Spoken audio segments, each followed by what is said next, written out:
anytime I'm out at night, I know exactly what 17 seconds of darkness feels like now.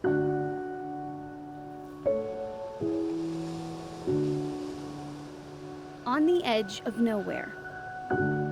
It's often the only warning between a sailor and a shipwreck. Without, gosh, you have, when you're like, I can't see a thing, it's immediately frightening. Without it, uncertainty.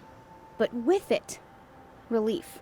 Because there are those whose job it is to keep the light on. If you had this job, you would not quit it either, right? For the last 17 years, Megan Agresto has been one of the Lightkeepers living and working at the Currituck Beach Lighthouse. Raising her 2 sons here, her family is the last in North Carolina to call a lighthouse home. It's just an incredible feeling to be like, okay, that lighthouse is in that exact same spot and those stars are doing exactly what they're supposed to be doing. And it's just so beautiful. So yes, I do have that feeling like, I've had it since the beginning, like, you're gonna let me do this? The Lightkeepers left the lighthouse in the late 1930s, losing their job to innovation and electricity. The government taking over care of the lighthouses, and for decades, the Currituck Beach Lighthouse crumbled until 1980, when a group of locals decided this lighthouse was worth saving. You just have a sense of place here that people feel immediately walking on site. Restoring and rebuilding, they brought back the old lighthouse and the job of the lightkeeper. Yeah, I do. We can do it. We can make it last. While she doesn't have to worry about keeping the oil burning, making sure a 147-year-old building stays standing requires a lot of work and effort in an unceasing battle against weather, water, and time. So we want this lighthouse to be here and not underwater and shining for 1,500 years. That's my goal. From the tens of thousands of bricks, 220 up, 220 down, yeah. to the one-of-a-kind walkway that surrounds it. After all these years, Megan still finds a way to see everything in a whole new light. Like, I've climbed it 3,000 times for sure. It never gets boring because it's always different. The weather is different, the wind is different, the temperature is different, the ocean is different. After almost 2 decades, Megan still remembers the first time she really looked up. Once they both slept through the night and I walked outside, I was like, how have I missed this? This whole, like, the stars are your original aids to navigation. How have I missed them? And now I try to be out almost every night, just a little bit. Megan's kids won't likely take over her job. I don't think so. That's not how things work anymore. And when she's done, she doesn't know if there will ever be another family to live at the Currituck Beach Lighthouse. But it's not necessarily meant to be the story of Megan and Louise. It's meant to be the story of the Currituck Beach Lighthouse, and we just bump into it a little bit. The lighthouse, a consistent beacon among constant change. Because no matter what, the light will always be on, even if she is the last of the Lightkeepers. With photojournalist Jenna Kurtz, Maureen Wirtz, Queen City News. Hawaii is often thought to be a picture of paradise, and it is. But a look at Hawaii can also give us a snapshot into the dangers of aging dams in America. In 2006, one of the state's oldest dams failed. It was like a reverse tsunami. It was as if a tsunami didn't come from the ocean, it came from the mountains. I had a hard time getting my bearings at first. Directly in the path What is it? What am I looking at? was one of Bruce Fearing's properties. And it was devastating to see the destruction that this tsunami coming down from the mountains had caused. It was shocking. Where's the house? Where are the trees? Where's anything? All of a sudden, you know, the police and the firemen were there and they're saying, were there people? And I said, yeah, there are people. They're living in a house right there. The house is not there. 7 people lost their lives. 4 Fearing's family friends, his son-in-law, his oldest daughter, and his young grandson, Rowan. We found 3 of the 7 bodies, and the rest were lost forever. The tragedy on Kauai was caused in part by the dam's nearly century-old infrastructure, and in part because its private owner was overfilling the dam's emergency spillway with little oversight. Those in government should have insisted upon the state maintaining its dam inspection schedule, which they didn't. The state's Department of Land and Natural Resources has made changes since. There was statutory changes as well as new administrative rules that we did pass. In the past decade, funding has also increased for inspections and repairs. However, Hawaii still leads the country in the number of dams listed in poor condition, with at least 50 in the Aloha state deemed high hazard, meaning if they fail, the outcome could again be deadly and destructive. We are working as best as we can for our program. We are a regulatory agency, and so there are some things that are outside our authority. To be more transparent, the state has created new online maps of all of its dams with information on current danger levels and evacuation plans. But beyond Hawaii, there are more than 1,600 dams in at least 44 states and Puerto Rico that have infrastructure listed in poor condition with high hazard. I think it's a very important thing for people to know today that there's a lot of people who are vulnerable to the potentials of dam breaches, and they should know that they're vulnerable because they're the people who should be raising their voice to say, there's a dam. If it lets go, the same thing that happened to Bruce Ferry on Kauai could happen to our family. For The Race, I'm Alicia Nieves. Just thinking of her smile makes me smile. She was like a light. It's only a few minutes, but there are those beautiful sunrises that slow down and transform everything. They have a way of lasting because they aren't bound by time,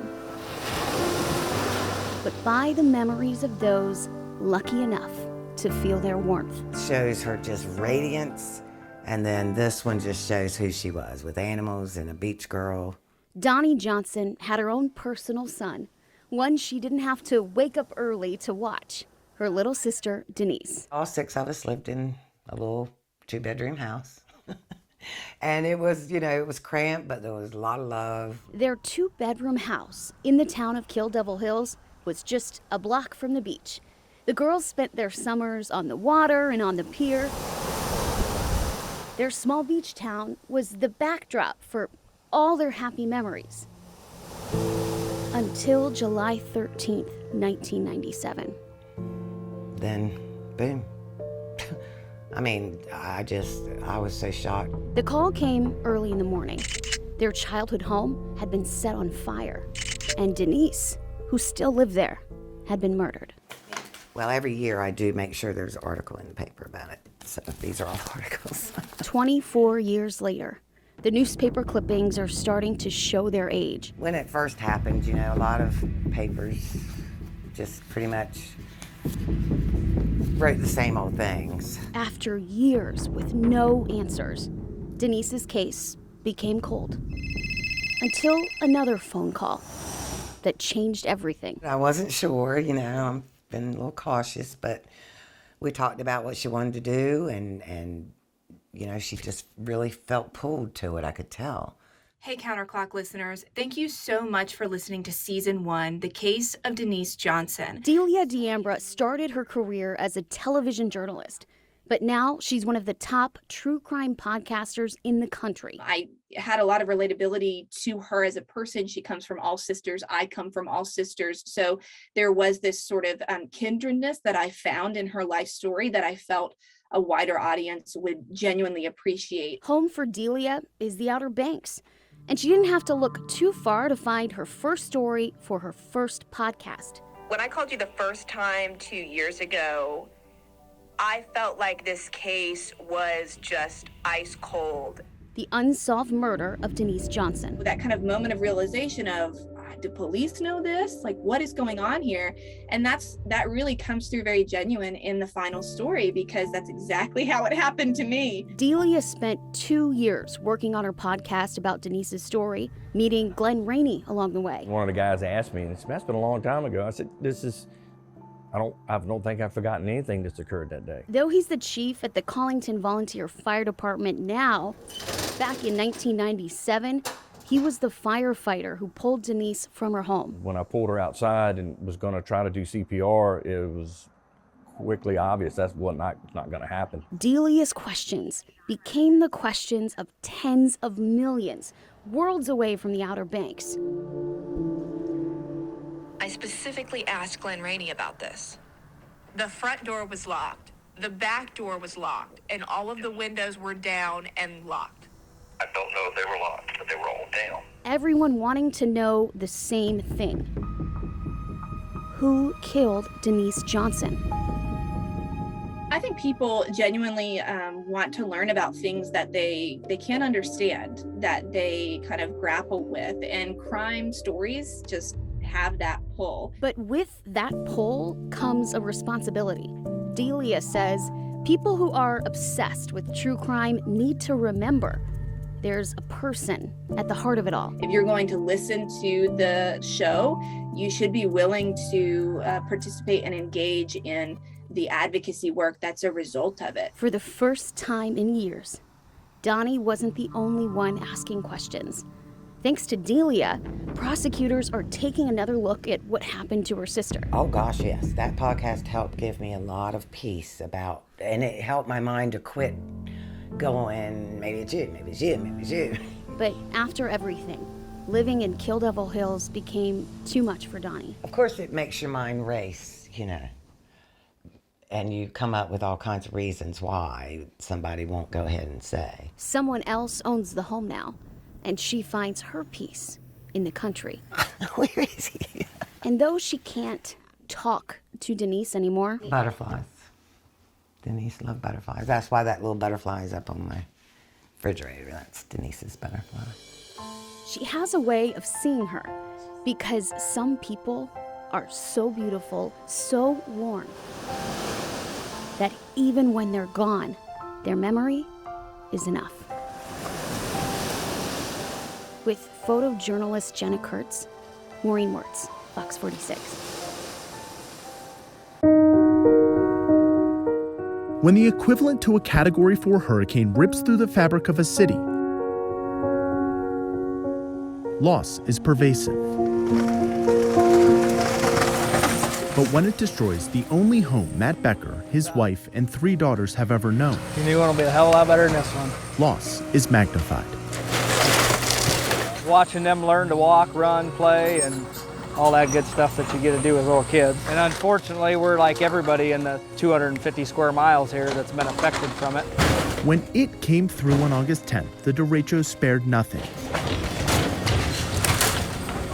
Not the family's home, not their garage, not their main source of income.